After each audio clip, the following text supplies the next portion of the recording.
ఇప్పుడు ఈ శివశక్తులని జోగిని వ్యవస్థ అనేటువంటిది ఒక వ్యవస్థ ఉన్నది ఇప్పుడు ప్రస్తుతం మనకి ఇక్కడ తెలంగాణలో.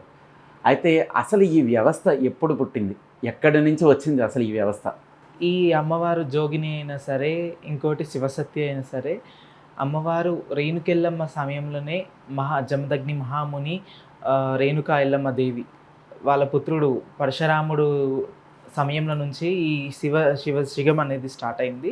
అప్పటి నుంచి ఈ జోగురాలు వేషమైనా, ఈ జోగుతనమైనా, లేకుంటే బైన్లోలైనా సరే, డప్పులోలైనా సరే, అప్పుడే ఆ జనరేషన్ నుంచే పుట్టిందనమాట. త్రేతాయుగం నుంచి ఈ వ్యవస్థ అనేది ఇలా నడుస్తూ ఉంది. ఇంకోటి అట్లా అమ్మవారు అందరికీ రారండి. ఎవరినో ఒకరిని ప్రత్యేకంగా వాళ్ళ భక్తి భావాలు ఎంచుకుంటేనే అమ్మవారు రావడం జరుగుతుంది అనమాట. ఇంకా ఈ వ్యవస్థ మాత్రం త్రేతాయుగంలోనే అమ్మవారు లందగోళంలో అమ్మవారు మునుగుతుంది అనమాట. ప్రాతాళంలో దాచుకుంటుంది. కొడుకు భయానికి 24 ఏండ్లు 12 ఏండ్లు ఎట్లనో గడిపిస్తుంది. 12 ఏండ్ల సమయంలో అమ్మవారు లందలో మాతవాడల్లో లందలో దాగుంటుంది అనమాట.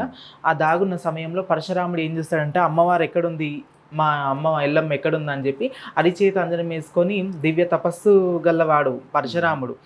ఆయన ఉగ్రస్వరూపుడు, మళ్ళా చాలా అంజనమైన ఆయనకి చాలా ఇదనమాట.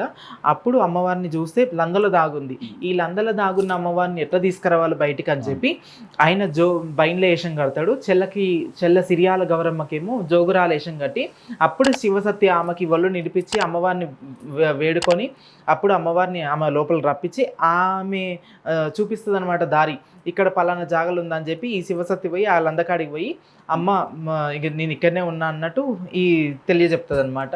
అప్పటి నుంచి ప్రారంభం అయ్యింది ఈ శిగం అనేది. మన పరశురాముడి యుగం నుంచి కూడా ఉన్నది. అవును. ఓకే, చాలా బాగా చెప్పారండి.